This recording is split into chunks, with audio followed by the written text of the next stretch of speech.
নমস্কার, কেমন আছেন সবাই? আশা করি সবাই খুব ভালো আছেন। আর আমিও খুব ভালো আছি। চলে এসেছি আজকে একটু অন্য রকমের রান্নাবান্না নিয়ে। আজ বানাবো, সকাল সকাল বাবা বাজার থেকে কিনে এনেছে কুমড়ো ফুলের বড়া বানাবো। আর সকালবেলায় আমাদের কাছ থেকে মা কুড়িয়ে রেখেছিল সজনে ফুল, আর আজকে সজনা ফুল ভাজা দেখাবো। তো এই দুটো হচ্ছে গ্রাম বাংলার অতি একটা পছন্দের ঘরোয়া রান্না বলতে পারেন। ফুলটা কিভাবে ছাড়াতে হয় অনেকেরই জানা নেই, একটু দেখিয়ে দিই। ফুল যে এই রকম ডাঁটির পাশে যে সরু সরু এগুলো থাকে, এইগুলো ফেলে দিতে হয়। ফেলে দিয়ে তারপর এক সাইডটা একটু কেটে নিয়ে ভেতরটা দেখে নিতে হয়, কারণ ভেতরে পোকা থাকতে পারে, অনেক সময় পোকা থাকে, সেই জন্য ভেতরটা ভালো করে দেখে নিয়ে আর এই বাঁ হাতের যে অংশটা এটা ফেলে দিতে হয়, আর বাকি ফুলটা নিয়ে নিতে হয়। এইভাবে সমস্ত ফুলগুলো আমি ছাড়িয়ে পরিষ্কার করে ধুয়ে একটা বড় পাত্রের মধ্যে নিয়ে নিয়েছি। আর তার মধ্যে একে একে এবার অ্যাড করলাম আদা কুচি আর একদম পাতলা পাতলা করে কেটে রাখা পেঁয়াজ। আদাটা বাটাও ব্যবহার করতে পারেন, আবার কুচানো, তবে কুচানোটা দিলে আমার মনে হয় স্বাদটা বেশি হয়। তারপর দিয়ে দিলাম অল্প একটু হলুদ গুঁড়ো আর দিলাম কালো জিরে। কালো জিরেটা দেওয়ার কারণ, কালো জিরেটা এই সব বেসমের বড়ার মধ্যে দিলে কিন্তু স্বাদটা দ্বিগুণ বেড়ে যায়। তারপর দিয়ে দিলাম পরিমাণ মতো লবণ। লবণটা একটু বুঝে দেবেন, কারণ ফুলটা অনেকটাই কমে যাবে, অনেকটা বলতে প্রায় 3 ভাগের 1 ভাগ হয়ে যাবে বলাটাই ভালো। তো দিয়ে দিলাম 1 কাপ পরিমাণ বেসম, দিয়ে এবার সব কিছু হাত দিয়ে দেখুন ভালো করে চটকে মেখে নিচ্ছি। প্রথমে আমি 1 কাপ বেসম দিয়েছি, পরে লাগলে আবার অ্যাড করব। পরে আমি আবার 3 চামচ মতো বেসম এতে নিয়েছি। তবে একটা কথা বলে রাখি, এতে কিন্তু আমি কোনো রকম জল ব্যবহার করব না। আর অবশ্যই খেয়াল রাখবেন যেন বেসমটা বেশি পরিমাণে না হয়ে যায়, কারণ বেসম বেশি হয়ে গেলে যেটা সমস্যা, বড়াটার টেস্টটা অনেকটাই নষ্ট হয়ে যায়, অনেকটা শক্ত হয়ে যায় বেসমটা বেশি হয়ে গেলে।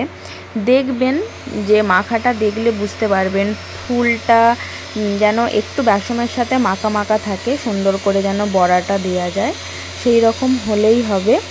কারণ আবার জল দিয়ে মাখলেও বেসম বেশি লাগবে, কারণ ফুলটা দিয়ে মাখলেই বেসমটা বা যা কিছু দেয়া থাকবে সব একদম ঠিকঠাক মাখা হয়ে যাবে। তাই এতে জল ব্যবহার না করাটাই ভালো, আর বেসমটা একটু বুঝে দেবেন। আমার ঠিক বেসম মাখাটা এই রকম হয়েছে, দেখুন একদম ফুলগুলো দিয়ে বেসমটা একটু গায়ে গায়ে লেগেছে, আর হাত দিয়ে আমি এই রকমভাবে তুলে ছোট ছোট বড়া করে দিয়ে দেবো, একটু চাড়িয়ে দেব। তারপর একে একে আমি সবগুলো দিয়ে দেব।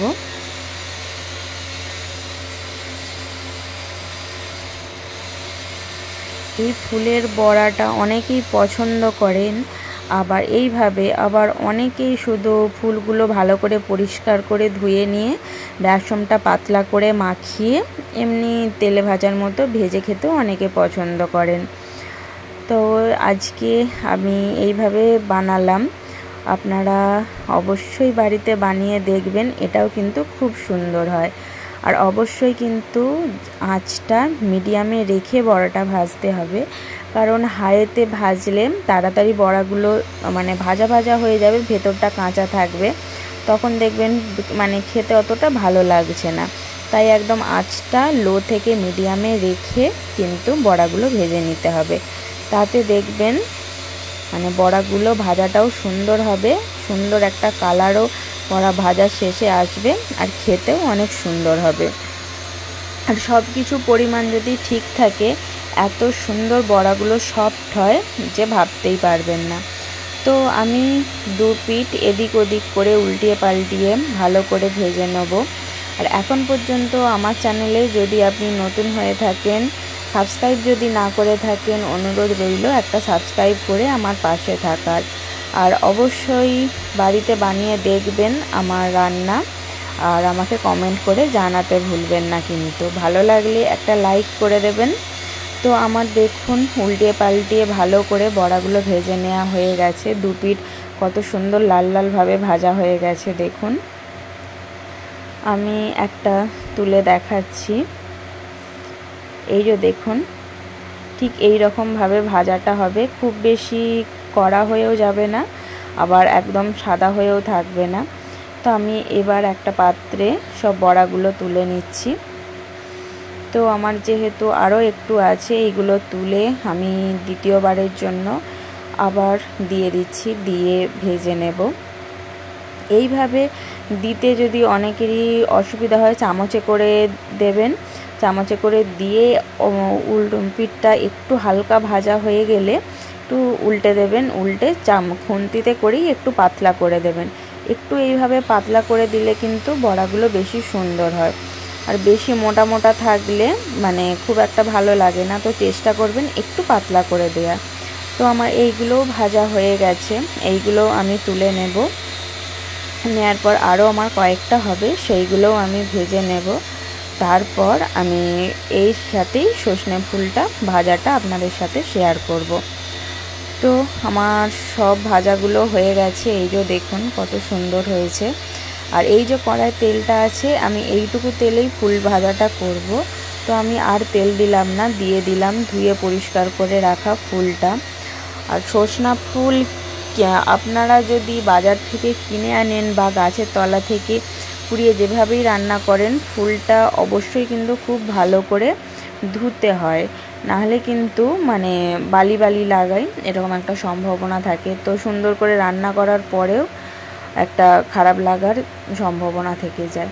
ওইদিকে ফুলটা কমিয়ে আমি রান্না করছি, আর এখানে একটা মশলা করে নিচ্ছি। 1 চামচ মতো পোস্ত, 1 চামচ মতো সাদা সর্ষে, আর দেব 2টো কাঁচা লঙ্কা, দিয়ে একটা বাটনা আমি তৈরি করে নিলাম। আর এখানে ফুলটা একটু কমে আসার পর সেই বাটাটা দিয়ে দিলাম। সাথে সাথেই দেবেন না, ফুলটা একটু নাড়াচাড়া করার পর একদম দেখবে কমে যাবে, তখন এই মশলাটা দিয়ে দিতে হবে। আর মশলা ধোয়া জলটাও আমি একটু দিয়ে দিলাম। আর এই ফুল ভাজাতে কমে আসার পর কিন্তু লবণটা পরিমাণ মতো দেবেন।